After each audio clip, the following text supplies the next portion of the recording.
The following podcast is a proud member of the Blue Collar Roots Network. Find all the shows by visiting bluecollarroots.com. At some point, you got to be out of the truck, and you can't wait 20 years for that. 20 years for that.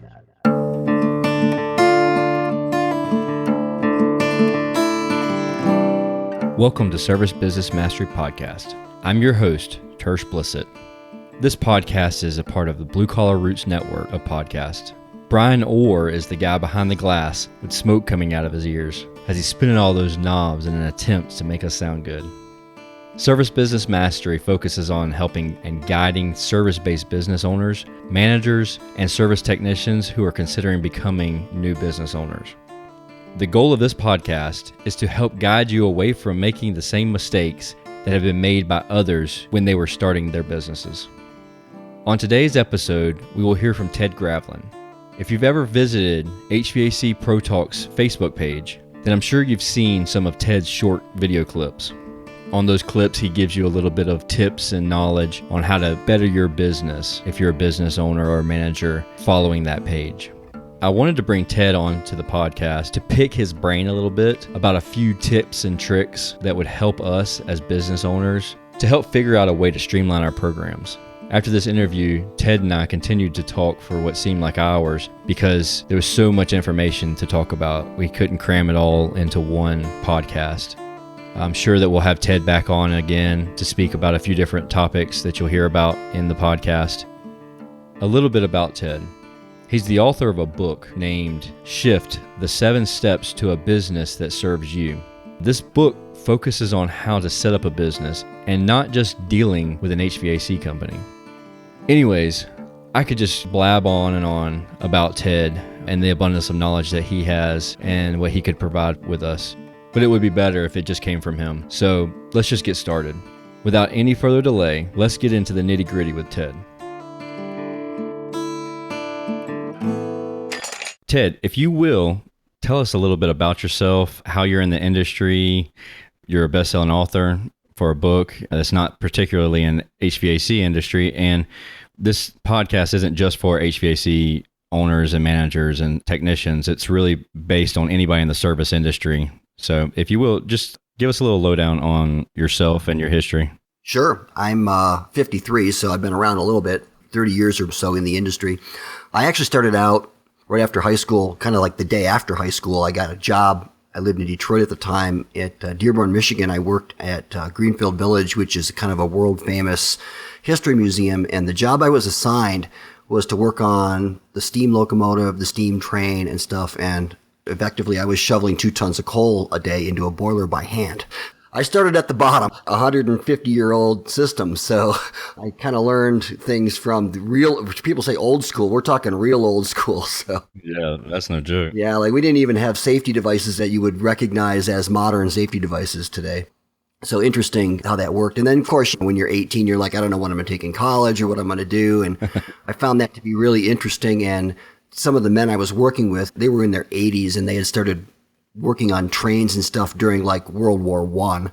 I was learning from some guys who knew engineering all the way back to when it was actually being built, right? Of course, I went to school and then I worked for a couple of companies after that for a few years. And then when I was 24, like many of us, I was a technician that started a business and had the naive things of I thought I knew how it all worked. And a few years later, I hadn't really grown it very well. So I found some great mentors and eventually grew my business. When I was 28, I moved to Colorado, so I live in Denver, Colorado. And you've been there ever since? I've been there ever since, yeah. I just wanted to live here instead of Michigan, so it was fine. Grew my business up to a point where basically my point of the whole book I wrote and everything too was how do you use a business to give you the life you really want? Because we all start a business, if we really think about it, to get freedom from something. We want to run our own thing or whatever it is, but in the end we end up like there's a joke. An entrepreneur is somebody who works 90 hours a week to avoid working 40 hours for somebody else. Exactly. So effectively, what I figured out how to do is I had several other careers in the meantime. So over the last 25 years that I had my business, I was also had a career as a volunteer search and rescue pilot, flying around looking for lost people. And That's a weird thing because you kind of have to be able to leave whatever you're doing at the drop of a hat and like head right now in the next 30 minutes to the airport and get airborne, and you might be gone 3 days. And that's airplane or helicopter? I flew airplanes. I mean, I would ride in helicopters. I wouldn't fly them. Sometimes I'd be in the back seat of an Army helicopter if they were involved in the search. But that was kind of an interesting little career I had in the mid to late 90s for a while. I'm also a professional musician. I've played all over the country playing guitar, doing stuff. Like played like all the really cool places like Red Rocks here in Denver and House of Blues all over the country and really cool venues. Yeah, I've seen that on Facebook. You do Tom Petty covers? I do now, yeah. I was in a U2 tribute that was world-renowned for like 9 years. And you don't plan that out either where you're saying to your office manager, hey, I'll be back in like 4 days. I'm going to Dallas. You build the business so that it can run where it doesn't need you every 5 minutes. I got really stuck in how do you build that so I can actually do what I want to do before I'm 70. When you're in your 30s or 40s, you're like, man, I want to go do this cool stuff. So let's do it. And the good news is if you work for someone else, you'd constantly be asking for time off or whatever. But if you build your own business, you have to ask yourself for time off. And you have to make sure that your employees and your customers and everybody are taken care of. So that's been my passion for a long time is how do you use your business as a resource to have the life you want? And I don't always think it's about having the largest business, but it's about having a stable business. So the policies and procedures are in place so that if something happens, someone else knows what to do. So you don't have to be called every time something minute happens throughout the day. I use an example like, do you really think that Richard Branson, every time Virgin Airlines loses a piece of baggage, they call him? He's got it set up where it's like, no, you call this other person and they take care of it. Because if you're Richard Branson, you're off wandering around the world like setting a hot air ballooning record or whatever the heck he's doing this month. I don't want to hear that crap. It's like, Do you feel like that it's the owners who really, I wouldn't call them a control freak, but they just micromanage things because it could be a fear that nobody else can do it the same way they do it, or a fear, or it may be they want to have control over the entire situation. Is that the guys who are going to do that and have a really hard time with relinquishing that role? Or is it just because a lack of knowing that there is another option? I think it's both. Depends on personality. Most of the clients I work with when I'm doing consulting now, because I sold my business a couple years ago to an employee. Oh, okay. And so now I just do consulting. And that just kind of came about as an accident, actually. We were joking around one day, and he said he wanted to buy a company, and I was kidding, and I said, you can buy this one. And a couple of days later, he asked me, were you serious about that? And I said, well, yeah, actually, I think I was now that I think about it. So we worked it out. And when I'm working with consulting clients today, what I find is that it depends on personality, right? It depends on some guys just don't know any better. And that's mostly what I end up finding out is they have a view of how the world works. They think that business should go this way. And when it doesn't, they're like upset. Like, well, it's supposed to work this way. That was one of the main reasons I wanted to start this podcast initially, was the fact that there's a lot of guys out there, a lot of my friends who just, whenever I mention something and they're like, I had no idea that that could even be done that way. Yeah, man, just do a little research. Like, I don't have time to do research. Well, it's almost like we see these debates every day about stuff that it's a finished conversation as far as I'm concerned between things like flat rate and time and material for residential. Conversation has been over for 20 years. Why are we still debating this? If you still want to work on a business model from 1973, go ahead, but you're not going to grow a business. That kind of leads us into our first little thing is the reason why so many businesses fail to grow. What's your input on that? I think it's they don't know the plan of what growth really looks like. They're kind of like, how many times do you see this? Well, I just need to get my name out there. Or I'm just going to do good work and the word of mouth will take care of itself. If you build it, they will come. And they will. It's just that it takes 25 years. It's like, I don't want to wait 25 years to have my business get to a point where it doesn't need me in the truck every day. But some guys, I mean, they don't mind being in the truck every day. I totally get that. That's just not my cup of tea. Well, I would argue that it's not really a business then, because if you're not there, it doesn't do anything. It relies on one person. It's a job for yourself and you're self-employed, but you're not really, like an MBA would not consider you a business owner. You don't own a business. A business can run as an own entity without any one person being there. And it's okay. Again, I'm not upset, but if that's what you want to do. But if you're trying to actually get freedom from the whole thing, you got to get yourself where you're not that key every single day, which means at some point you got to be out of the truck, and you can't wait 20 years for that. That makes total sense. The shorter answer to your question is if they're using a business model where they just don't even know what to do to build it, that's the most common thing. And then the second thing is the mindset, the belief system that they have around how the whole thing works anyway. The analogy I use a lot is if we took the playbook from the New England Patriots that just won the Super Bowl, right? And we gave it to like the Cleveland Browns or somebody like the worst team in the league, the Detroit Lions or whoever. They have the playbook now that it takes to win. They know what it is.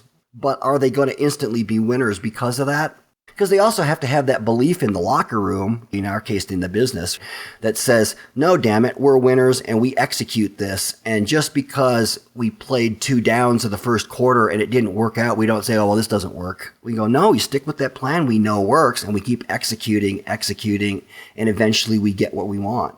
And you have to put all the people in place that believe the same thing.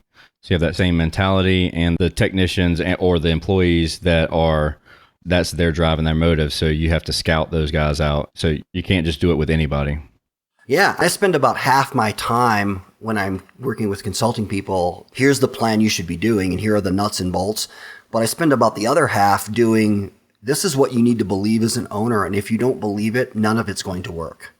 No matter who you get the game plan from, it's not going to work because you believe, for example, that everyone wants a cheap price. If you believe that, you'll never grow your company. If you believe that you can't find good employees, you'll never grow your company. We end up going with a lot of mindset changes. It's really tough too, because no matter what you tell your employees, if you don't believe it, they can see right through it. Oh, sure. Yeah. It all starts at the top. So you got a big difference between your technical skills and your business skills.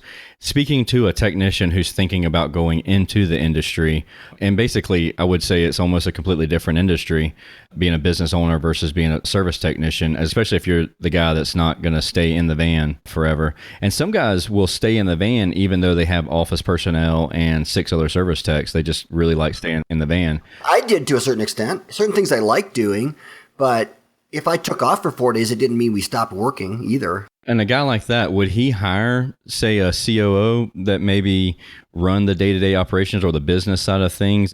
I don't think so. So many people, this is a big mistake everyone tries to make, especially like in the marketing side. Oh, I don't know how to do it. I don't like to do it. I'll just hire some service or somebody and I'll just wash my hands of it, and then the leads will come in because I won't have to worry about it. You cannot delegate that responsibility. Now, you can delegate the nuts and bolts of day-to-day doing it. You can hire somebody to run your ads or something for you. But at the end of the day, they can't design your strategic thinking for you, like what's your company really offering and how you differentiate yourself in the market and all those strategic things that the owner really has to be doing. You have got to learn those business skills if you're going to run a business. There's no way to delegate that. If you have your CMO, your marketing, your coordinator or whatever, and they have no authority throughout the business, they can tell potentially new customers or clients all kinds of things. But if they don't have the authority to enforce all those things and they're not the business owner or a business partner, then it's really tough for them to be the best marketer that they could possibly be. For example, the reason why most marketing doesn't work is because the offer sucks. Here's everybody's default offer. I'm going to get my name out there, which tells me that you have no offer, because your offer implies at this point, I'm going to just give you my name and hope someday that you call me when you need me. It's the quote unquote branding. You're sucked into the branding aspect. But it's a very weak brand because every other company in your competition is doing exactly the same branding, right? I hope you like me better than the other guy and remember my name someday. It's like, that's a really weak offer.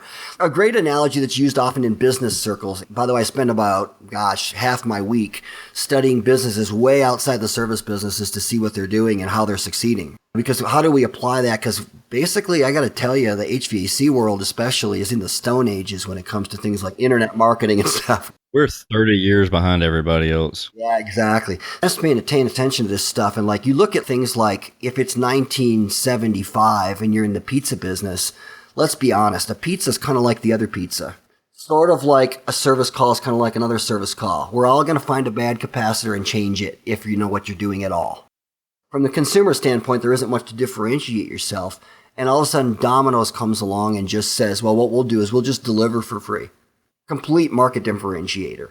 And it took Tom Monahan, the owner of Domino's, to say, well, that's what we're going to do, and that's how we're going to be different. And then all of a sudden, the marketing starts writing itself. He couldn't hire a marketing company to come up with that. He had to be the one who said, here's what we're willing to offer. We're going to give away free pizza if we're more than 30 minutes on the delivery. Yep. And once he did that, Pizza Hut threw up their hands and said, oh my God, you can't possibly do that. And he said, yeah, watch me. Absolutely. A guy that I follow, he's actually local here in Savannah. His name's Jesse Cole. I don't know if you ever heard of Jesse. He owns a couple of minor league baseball teams. No. They were trending #1 on Twitter once the name of the baseball team here locally in Savannah was announced, because it's the Savannah Bananas. It was really catchy and it trended #1. But basically, he put on a presentation about a week ago, or maybe 2 weeks ago, and he talks about this all the time. But whatever the market does, pretty much do the exact opposite. If you think like that, if you're telling me I can't do it that way, then that's probably the direction that I can go. If all of our people are saying, you can't make money on Google, you can't make money on digital marketing, it's paper, you have to mail postcards, you have to do postcards, you have to do this, you have to do that. Okay, well then I'm going towards Google. That's the direction I'm headed. Here's the key thing. If you think about that, you want to find the thing that scares you a little bit and scares the hell out of your competitors. Like back to Domino's. Pizza Hut said, you can't possibly deliver. And Tom Monahan said, yeah, it's scary, but we'll figure it out and we'll do it and we'll show you. We have people getting down on companies in our industry that say they can be on time for appointments. Well, they figured it out. Don't complain that they can't do it because you're too dumb to do it. You haven't put forth the effort to figure out how to do it, so now you're going to say it's not possible to be done. Come up with a new dispatching system or whatever, or charge enough so that it's worth it to you or whatever, but offer something they're not offering, and all of a sudden your marketing starts writing itself.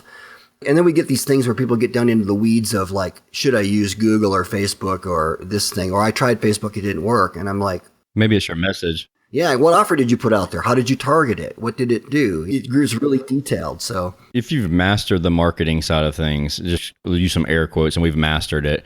We're getting the phone to ring and we're kicking butt. We're rocking and rolling. The phone's ringing, our name's out there, but we're not making money. But I'm marking everything up 50%. So I don't understand why I'm not making money. Could you explain why whenever I tell somebody that I'm marking up something 50%, they tell me, well, you only have a profit margin of 33%. Yeah, here's what we get. This part actually had to come first, because if you don't get this right, you can't afford to do the marketing. So let's just talk chicken or the egg here. This is definitely the egg. When I work with clients, the very first thing we do is we do a deep dive into the finances right away, because we can fix that by Monday. Then your business is now rocking and rolling on a financials basis that the arithmetic does not lie, and we actually have things. So let me give you an example of that. And all those guys that you told, no, they're ripping you off. And then you come back on Monday and you're like, whoops, I was losing money. I love that it won't work in my area.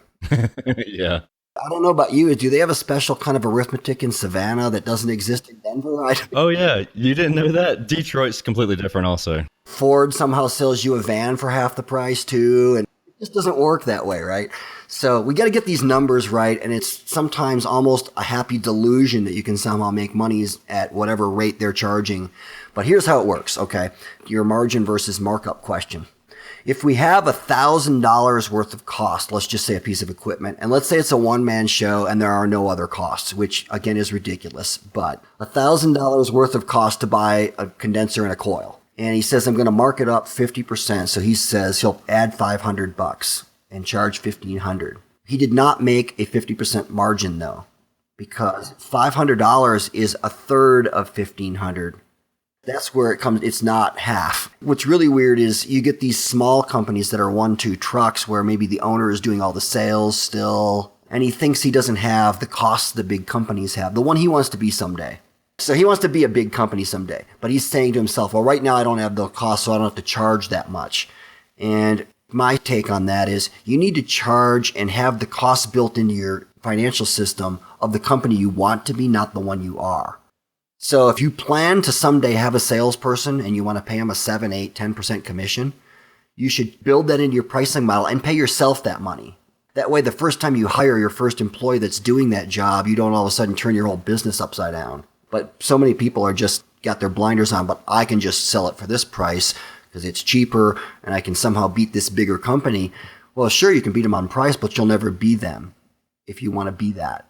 The biggest thing that I see is whenever someone says, I don't have a truck as overhead because it's paid for, but they don't take into consideration the fact that eventually that truck's going to have to be replaced. Absolutely. Yeah. All those things. And then we get into the difference between overhead and direct cost, and everybody's putting those in the wrong place. Your labor for install and service is a direct cost. It's not an overhead. Because if there's no work to do, you send everyone home. Now, your office people that you're coming in to sit by the phones that might not be ringing all day, that's overhead because you have to pay that bill anyway. So you have to split your labor into two different areas, right? Like I said, we spend a lot of time on this in the first week, and everyone is shocked by getting it straight. I get a call like 7-8 days after I start working with a new client every single time. That's like, holy crap, that was the game changer. I get this every week. I just had an aha moment. Oh my God, I had everything screwed up. We have it all squared away now, and that was worth the entire everything that we've done so far. Anybody that follows you on Facebook or anywhere, they've heard you talk about different things. A lot of things that we've talked about here, a little bit hit or miss.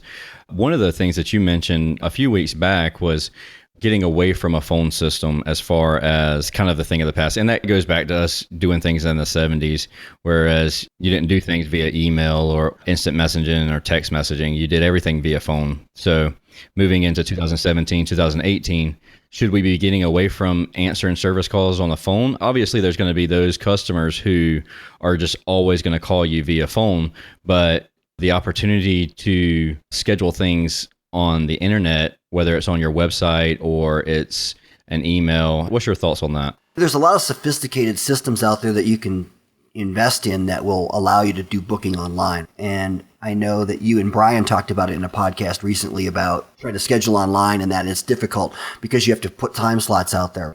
In the modern age, you have to have at least some ability for your customers to do their own thing and feel like they're making their own choices about scheduling. One of the biggest things after Brian and I spoke about that, another thought that I had was if that scheduling board is available online, the customer has the ability to actually look at it. Whenever you tell them, sorry, we're booked up until tomorrow or the next day or whatever the case may be, then if they did look online, there's confirmation that you are in fact booked up, you're not lying to them. Or if they have the ability to book online, if somebody has figured it out, I haven't found anybody yet that has the ability to allow a customer to book after they've put their address in, which would build in an algorithm to keep a guy from driving back and forth across town. That would be ideal. That's a separate question about dispatching for profit, which is a completely different conversation. But what I would do if I was a small company, one or couple of trucks, and you're not all that sophisticated yet, is just pick out yourself 2-3 slots a day that you're going to allow people to book, and you can fill the rest in manually. You could say, I'm going to have an 8 o'clock, a 12 o'clock, and a 3 o'clock call. You can pick one of those if you want to online, because I know I can make those times. And then for the 10, 30, 11, between those, I'll just drop those in manually. If you get done with your 8 o'clock call at 9:30, I'll just drop you another call for that tech, and knowing that another one is booked at noon that was online booking, and we might just send a different person or whatever to that. We're going to have our dispatcher just manage it that way. But there's no reason why a company couldn't have at least some limited ability to do that, especially for things like maintenance calls and stuff, like routine club membership PM stuff. And customers should be able to pick those out. Let them pick that out. Like a really good resource for that, if you don't have any other way to do it, is I use Schedule Once for my consulting business. It's cheap. It's like $30-$50 a month. It's cheap. And you just go in there and you say, look, these are the time slots I'm allowing people to pick from because I know I can make those. And if those are full, then it says we're booked. Does that integrate straight into your website? Yeah, you can drop it into a WordPress site. It's just got an embed code. You just drop it in, and when someone goes to that page, like in my case, it's tedgravlin.com/booking. When you go to that page, it's not a page that is like indexed in my site necessarily on the drop-down menus. But if I send someone there, like I drive them there from a button on something I'm doing online or something, if they land right there, it's on my website. And actually, it is inside of Schedule Once, but it exists on my site, if that makes sense. It's embedded. So they just pick it out, they click, and when they hit submit, it sends me an email right away, like somebody just booked a call for 2 o'clock Tuesday or whatever. And then it also will, right after that, it will say, what do you want to have happen right after that? Do we take them to another website, another page, like a thank you page, thank you for booking your call, in my case with a little video? Here's what to expect on the call. Here's what'll happen. You can do that. It's really simple to set up, and it's not even expensive. So you don't need to go invest in like $3,000 a month software that does this stuff that a really large company would have if you wanted to do that on a limited basis. I'm imagining if you have a small company with like 1, 2, 3 trucks and you have like somebody in the office part-time or full-time, right after someone booked, they'd get an email and they could look at it and go, oh, okay, and go into your real dispatching system and just block it out now. Just transfer it over. It wouldn't take that much. You're only doing 2 or 3 calls like that a day, so big deal. I think people should have some limited ability to do that in today's modern age, because you do have customers who are like, I don't really want to call and talk to you. I don't want to be sold anything. I don't want to do any of that. I just want to pick a time. What would you say to the guys that have 50 or 60 trucks? They're playing a different game. I mean, they're playing a game where they're going to invest in something that actually does that all integrated in a completely different way. We're talking about General Motors here. We're talking about, mom and pop. But if you got that many trucks, you've got a whole different set of parameters you're working under. I do find that there's some guys out there that have the 40 or 50 trucks or technicians, and they're perceived as behind on the times just because they've been around for 150 years, or seems like anyways. And so if those guys or girls are really ahead of the game and they are pushing the fact that you can book things online, then they seem more up to date than old time. Here's the other thing too. If you're a small company, it gives you a way to compete with those guys and kick their butt if they're not keeping up with the times, right? You could be a guy with 3 trucks and you could act like you got 30 trucks and no one would know. You don't have to lie about it, but you also don't have to tip your hand that says we're only got 3 trucks. And if some other company is still doing business the way their grandfather set it up in 1950, and just as they're large doesn't mean they're better. Or vice versa, right? Either way. I think one of the biggest things that happens is if you look at the marketplace, at least for me as a consultant, I'm looking at 90% of the market will never be above $1 million in sales. Do you feel like that's a pretty accurate number? I'm guessing it. Who knows how many companies there really are? For example, in my market, at any given time, there's probably about 900 companies that we can identify. There may be another 200 companies we don't even know about, like a fireman who moonlights on the weekends, and we don't even know about his company. Guys who do side work, and who knows, right?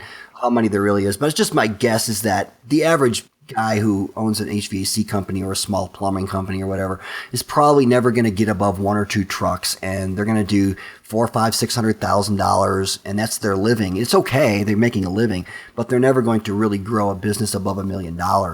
So from where I'm at is, how do you make the leap and what's the difference? It comes down to the 2 things. It comes down to having a game plan that you actually know works, and because it's worked for other people, not one you're making up on your own, just on the fly. If you're struggling and you want to be that bigger company, why are you trying to use a plan that's not working? Number 1.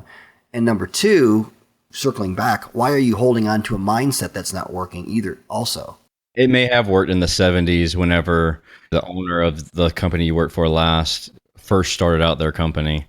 And now that they have 15,000 customers, it's a little bit different for them. They can send out a postcard reminding them that they need maintenance done. So they get the phones to ring that way, whereas you don't have a customer base. And so you're not going to get 15,000 people just by word of mouth, not in a scalable amount of time, not in a decent amount of time. The other one that's really interesting is on a marketing side. The easiest way to do marketing is to reduce the need to have to do it, if that makes sense. It seems like an oxymoron, but it does make sense. Once you do it, you're just like, okay, yeah, it makes sense. So for example, I talk to people every single day that have 0 customers under maintenance agreement, not a single one. And then they wonder why they have a slow period. Well, I need marketing for February because it's always slow in February. If you had 500 customers under maintenance agreement, we wouldn't be having that conversation about why you really need it to work. And go back around to our football analogy. When you're running the Patriots playbook, you don't want every single play you run in the marketing sense to have to be a Hail Mary pass that has to work on the next play or you're screwed. You want to be able to say methodically plod on down the field and control the game. And you control the game by setting up, I've got business whenever I want it, by having maintenance agreements and stuff in place in the right way with the right billing and things like that. So like, for example, I'm a very big proponent of monthly billing because it gives you revenue every single month. Your slowest month of the year, you got some money coming in, you can do something with it. Make the payroll, do some marketing, whatever, right? Upselling water heaters that need to be replaced. Yes, setting that stuff up so that you've got customers every single month is a big deal. Once you have that in place, all of a sudden the other marketing you're doing doesn't become so critical that it has to work every single time, and you can afford, like a football team, hey, I'm going to try this play, and if it doesn't work, we have another couple downs, we're good. It's not 5 seconds left in the game, we need to score a touchdown or we're screwed. And for the plumbing and electrical companies that are listening also, you can do maintenance. There's a lot of plumbers that I talk to, and they're like, yeah, you talk about having maintenance customers, but what am I going to do maintenance? Are you serious? There's flappers. You can flush water heaters. Flush the main drain once a year with just a jet system or something, just to make sure it stays open. At that point, you're finding leaking water valves, shutoff valves. You're finding aged water heaters that are rusted and have like a slow leak inside the system. So that's all preventative maintenance, and that's when you have the potential to generate more revenue. I definitely wouldn't do a loss leader, but you're not going to generate a ton of money off of your maintenances. Some companies do. Even if you want to start out slow, and if you're truly scared of it, price the maintenance so you're still making money, but go in there and do what you're doing. And I guarantee you'll find things. I'm willing to bet that you will make more money off of your maintenances once you've trained yourself on what to look for and how to upsell them than you would on just regular service calls. I'll tell you that the value of my company when I sold it was totally embedded in the maintenance agreements we had in place. Once you look at the fast growing companies and the ones that are profitable, not just fast growing, but profitable, you look at their maintenance customers, and that's where their money, I mean, they have a lot of maintenance customers. Kind of a rule of thumb that I learned is for about every 500 maintenance customers you have, you probably need a technician. Kind of a good rule of thumb, because you say, well, I've got 500 calls minimum to run this year. I might need a guy for that. And then plus whatever else it generates off of that. That leads us to a conversation also about things like the ethics of, are we selling things we don't need to sell and stuff. I'll just tell you right now, for me, it's totally integrity. You don't sell stuff people don't need to buy or they don't want to buy. Sometimes they don't need to buy, but they want to buy it. And there's nothing wrong with that. The customer made their choice, right? But we don't have to lie to them or do anything to take advantage of anyone in any way. There's plenty of work out there, but I think a lot of people shy away from even like, do I want to do a cheap tune-up postcard or something, right? Or a cheap tune-up offer, because they have a perception that says, well, maybe I'll have to go and upsell people. And that can be taken to an extreme where some companies are saying every single call you have to sell something. I think that's ridiculous, because you could do it every 5th call, and every 15th call could be a new system. And that statistical number. This is for a whole nother subject, but when you're talking about the ethical side of upselling a system, if you have a 20-year-old system, I have a Carrier air handler and condenser that's manufactured in 1983, and it's still operating. Are you doing something wrong by selling them a new XV20 variable speed train system? Not if they want it. And if they're just sick and tired of this thing making noise and being noisy outside their bedroom window and calling a guy every year to put new refrigerant because it leaks a little, and if they're sick and tired of all that, just because you can fix it doesn't mean you have to. Right. That's the point that I agree with. And basically, I think that there's the soft skills of being able to handle people, fix people versus fix the equipment. That's a really big deal. If you can't get that right, you're going to struggle for a really long time. And it's not always just about being polite. Of course, that starts there, but it's also just about, I think an awful lot of mediocre technicians make a judgment call for themselves, what they would do if it were their system, and that's the only thing they offer. And that's tough, because as a technician, we know that we can fix it. But the person that we're speaking to may be a situation that this is terrifying for them, and they don't want to go through this ordeal again. And if they can replace the system, they're more than ecstatic about replacing that system so that they don't have to deal with this. Yeah, I know it's only 9 years old, but what we don't know is that we're the 7th company they've had out there in 9 years and it's never worked right. And they're pissed off and sick of it. They just want a new one. That happens more often than we want to believe, because it was a builder model piece of junk in the first place. So, and it was never installed well. So just because we can make the motor turn back on and make it blow cold doesn't mean it's a good idea. But at the same time, we don't have to lie to anybody either. Again, a mediocre technician makes his choice. Well, if it's 9 years old, I wouldn't replace that if it were mine, so I'm not even going to offer it. That's ridiculous. You have to say, here's all your options. Here's option A, B, C, including doing nothing. I can walk away and just leave it alone. Here's all your options every single time. I believe in that very, very strongly, and I believe in training people to do that. And we go down to the sales training rabbit hole, and I don't really do sales training. I do a little bit, but there's some really good sales trainers out there that are really good at it, and I kind of let them do it. What I really focus on is more, I train owners to be owners. I don't train techs to be salespeople or any of that other stuff. That's what I do. All right, Ted. So if an owner or a service manager or install manager, whoever is listening to this and wants to reach out to you, get in touch with you, get more information about what you have to offer, how do they do that? I do have a website. It's pretty simple. It's tedgravlin.com. Amazingly, it's pretty generic. I don't do a lot of my marketing through my actual front page of my website.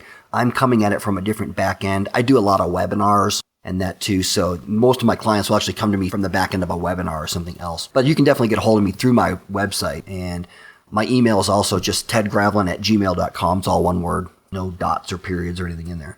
Okay. Does your business side have any social media stuff, or you pretty much just go through your website?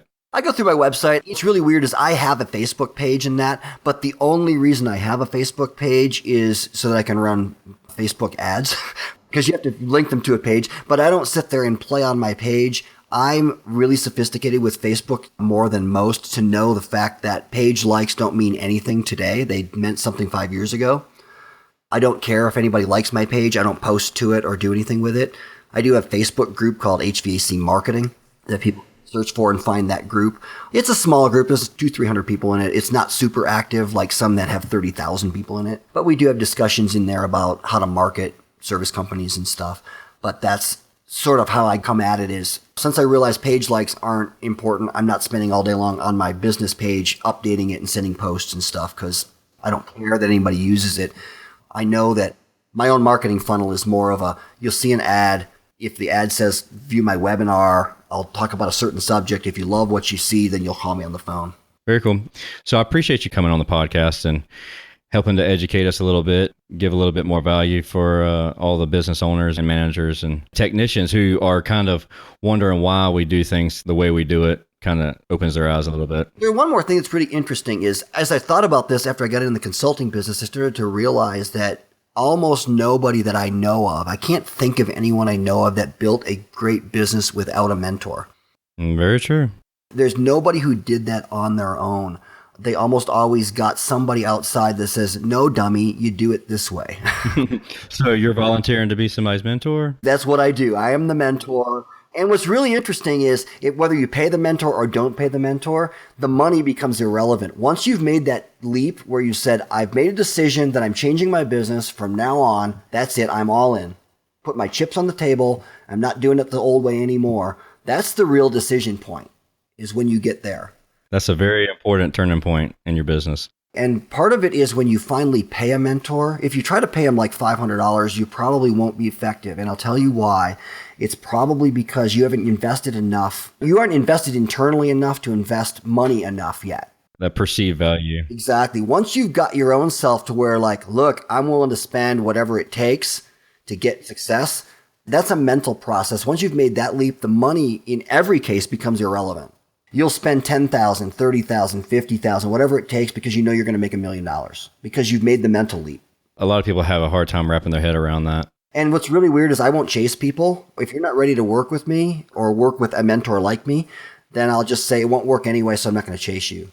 Maybe a few years down the road, things may change a little bit. When they get to that point, then they're ready, then the teacher will appear, right? But that's what it comes down to is when you're ready for that. And I'm not the only one. There's all kinds of things out there that you can go into like Nexstar and Airtime 500 and stuff. And they all have value at some level. It's just a matter of who do you like working with better. But I don't know of anybody who really built a really huge business without some kind of mentor somewhere.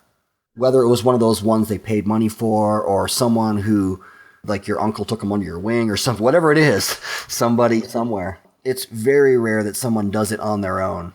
And that's not just our business, that's any business. I read 3-4 books a week. Yeah, even like Steve Jobs and those guys, you're like, they're very rare when they come out that way.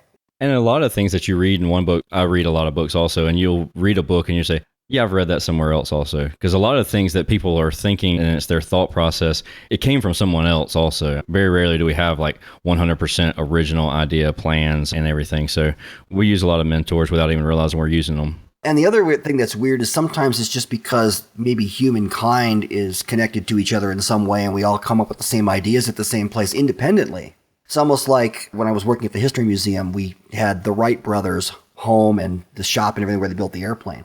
What's interesting is there were about 7 other groups working on airplanes at the same time. And they were all coming to the same conclusions. It's just that these guys were a little bit better at it quicker.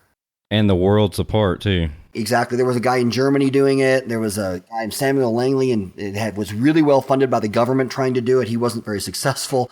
But all these different people were trying it at the same time. So it's not like, oh, well, it's the same old thing. It's not necessarily. The other weird thing is just because you've heard it before, it's usually because that's the thing that works. Like we talk about marketing messaging. Well, it's because that message works. Why does someone keep using a tune-up postcard? Well, because it works, right?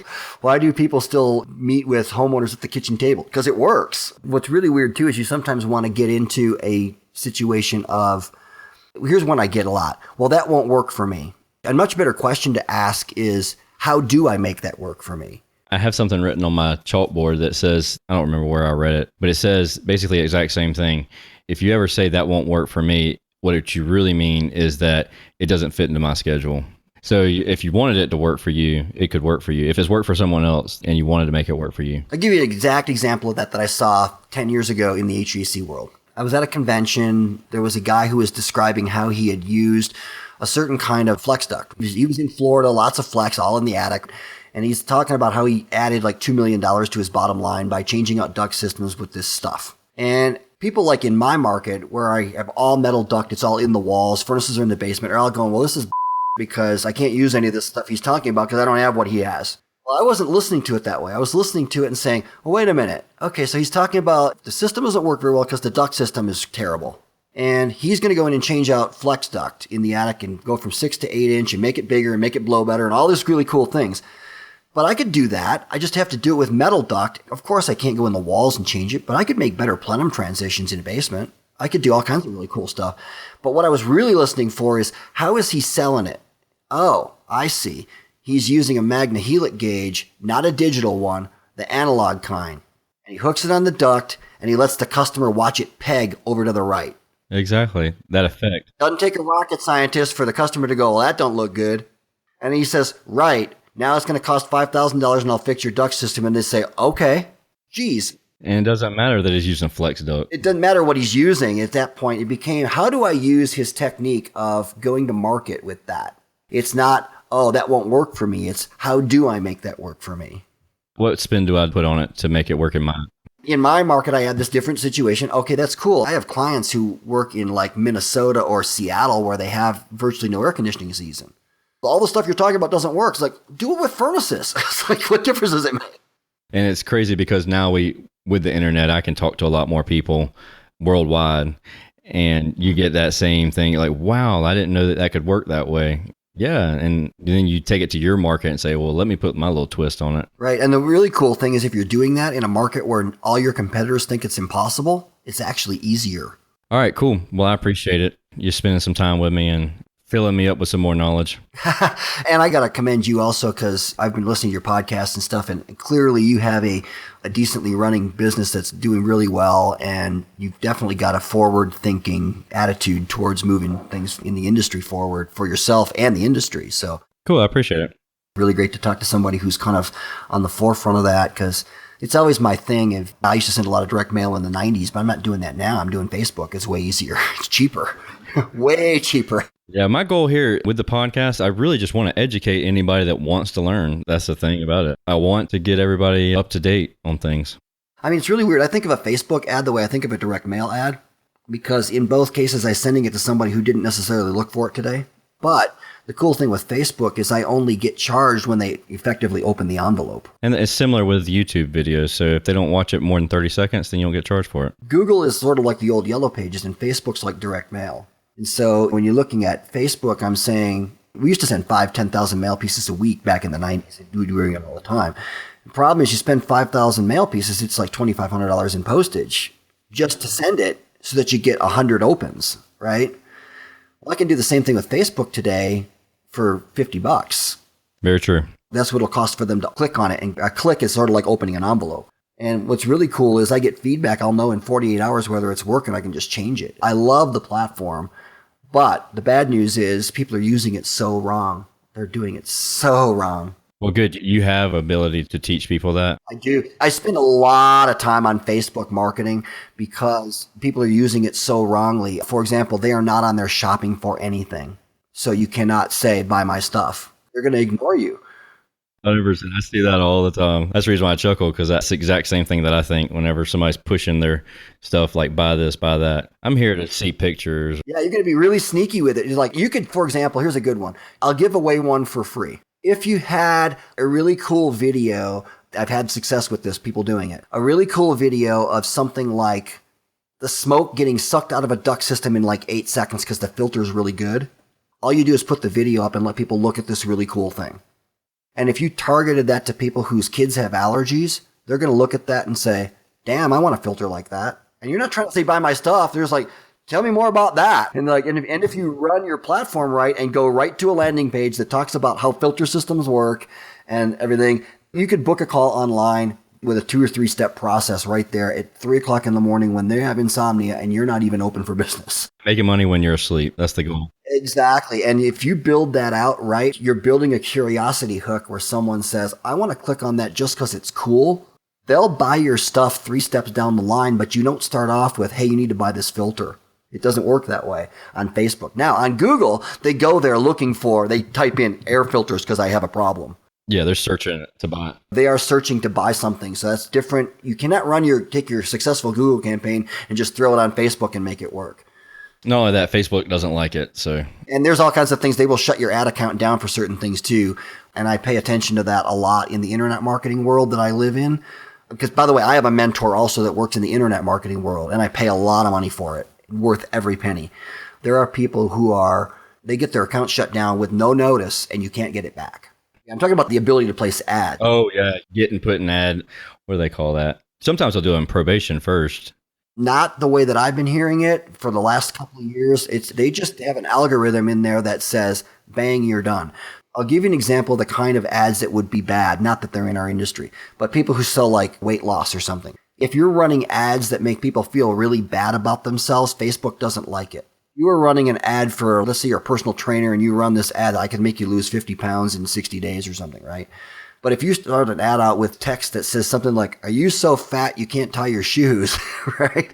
Like they're going to say, you're making people feel really bad about themselves. And they're going to say, bang, you are no longer an advertiser ever again. You're done. Like, you're done. That's bad. Yeah, you're completely done. So you might have to run it a little more sideways. In that case, you would run something like, this person lost this much weight in this much time. And it's almost like results not typical, right? But you're just showing what happened for someone else and not really calling anyone out. And you have to come at it a little bit differently where you can't just say, hey, the fat guy over there. You can't do that, right? So you got to beware on there. And there could be things in our industry like you can't probably say you're going to die from carbon monoxide poisoning. That would be a bad thing. I think they would shut your ad account down. Like within about 2 days, you'd be done. You'd never run another ad again. That would be very, very bad. I do spend probably a lot of my marketing talking about the nuts and bolts of that. But mostly what I'm talking about is the conceptual things, because Facebook could go the way of MySpace where we don't use it anymore 5 years from now. And the new thing, whatever it is, you want to be able to take the concepts that we know how to use and just apply it to that. Such as Twitter. Right. So like once you know how to write good ad copy and come up with good offers and know how to track your results and stuff like that, those are skills you keep forever. The only reason I know how to use Facebook is because I knew how to do direct mail. As long as you're willing to transition into what's coming up. I ignored the skills about how to do carrier routes and stuff from direct mail that I used to know how to do. And now I have to pay attention to how to do Facebook targeting. But the concept of why it works is still because it's a good offer with the right ad copy that's compelling and not talking about me. It's talking about the customer. Yes, absolutely. We could have a whole conversation about ad copy someday. Maybe a whole other podcast, right? There you go. That's a really big deal for me. So cool. Well, I'll probably have you back on for that then, because I love listening to that. I subscribe to Donald Miller. I was having a brain fart, building a story brand, basically branding your company, making sure it's a clear and concise message. Have you listened to Gary Vaynerchuk? Oh, yes. I listen to Gary Vaynerchuk. I had to slow down on my listening to him because he puts out so much content that it was taking up all my time. I was at an event where he was the keynote speaker a couple of years ago, an internet marketing event. He was amazing because the first thing out of his mouth, he goes, marketers ruin everything. Oh, yeah. That's a big thing. He says if they don't ruin it, then they're not doing a good job. Email used to be great. We used to have 85% open rates, and then marketers got a hold of it, and now no one opens their email anymore. Marketers ruin everything. And the same goes with text messaging now. I always get I get a kind of a parody of a Prince song in my head. Tonight we're going to market like it's 1999. It's like, and there's so many businesses still doing that. They're still pretending that, well, it used to work. Like, well, people ain't doing that anymore. 3-hour sales calls at the kitchen table, that used to work. People ain't doing that anymore. Oh, yeah. If you could do that now, I wouldn't buy, even if it was the best thing that's on the market to have. I would be so annoyed. Think about those sales processes. A lot of them were built off of piggybacking off of the sales techniques that were from like encyclopedia salesmen door to door in the 50s, right? It's not much different from that. The system that I actually use today is way easier than that for sales. It's called IRUS. It's intention, showing up with your intention. What do I intend to have? I intend to serve my customer. Rapport. If I don't have rapport, I can't do anything else. It might take me an hour talking about the dude's stuffed fish on the wall or whatever it takes to get rapport with the guy, right? And then I uncover his problem, whatever that is. And it's not always uncover the physical broken air conditioner. It's what's his real problem. Oh, the bedroom doesn't cool. Yeah, comfort or whatever. And then what's your real problem? Your real problem is the last guy screwed you and made you take off 3 days of work and you never showed up. Let's uncover the problem, right? Then we size up whether we can solve that or not, and then we sell a solution. And most of the time, one of the things I learned is whatever I really, really, really want to tell the customer, I can't say it, I make them say it. Yeah. Once they say it, they're bought in. If you're like our proverbial 20-year-old piece of crap air conditioner, right? If I say you need a new air conditioner, I'm just trying to sell them one. But if they say, man, I think I need to buy an air conditioner, now it's true. Yep. And I can ask them a few questions and probably get them to say that if it's true for them. And then I'm not arguing with them and we're not having to do 47 ways to do that I want to think about it close or something. They're done. They're like, oh, I'm just going to pick one out now. I know I need to buy one. What kind you got? It's like, it's easy. I'll put it in tomorrow. It's fine. You know, we'll have the guys over here in about an hour rip this one out and start working on it. It's fine. So it's super, super simple things like that, but maybe a whole nother conversation. Oh, yeah. All right, cool. Well, thank you, Ted. You have a wonderful day and hopefully you get to feeling better too. I'm pretty good. I just have a little bit of my throat tickles once in a while. So. All right, man. Well, thank you so much. All right, cool.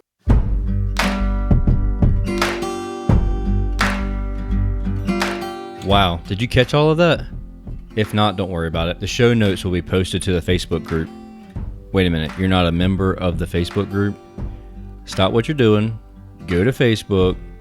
Click Service Business Mastery Podcast in the search bar. Go to the group section. Click Join. It's going to ask you 2 simple questions, and then you just answer them as honest as you want to, and somebody will add you to the group. The notes from this show will be there. They'll also be on LinkedIn if you prefer LinkedIn over Facebook. If you have any questions about any of it, email me, tersh@bluecollarroots.com. If you haven't subscribed, please go over to wherever you're listening to this podcast through your podcast catchers.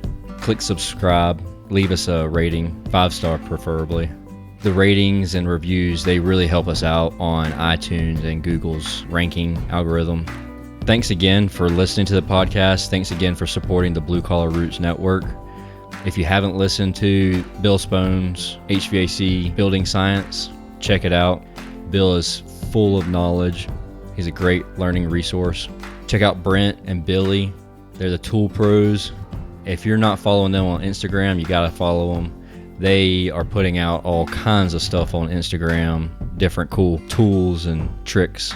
Make sure you're listening to the HVAC Shop Talk, Zach Ciota and Ralph Wolf. Congratulate Ralph on his new job. It's a natural fit for him, doing outside sales at Supply House. Going from a business owner to outside sales. It's a nice little transition, little retirement job. But most importantly, I thank you, the listeners. If you weren't there listening, then I wouldn't be here recording. So I appreciate you, and I thank you for everything that y'all do to support us in the podcast. And Brian does a lot of work behind the scenes, editing and making sure that we don't sound like complete buffoons here on the podcast. Anyways, next week we have CRMs, CSMs, customer service management, customer relations management software. We'll be interviewing a guy from Service Titan. I don't know if any of you have ever heard of Service Titan, but after researching Service Titan and hearing everything that they have going on, they seem like a really good fit for a lot of service-based companies. So throughout the next week, maybe do a little bit of research for yourself so you're kind of prepared for the conversation to come. So thank you and have a wonderful week.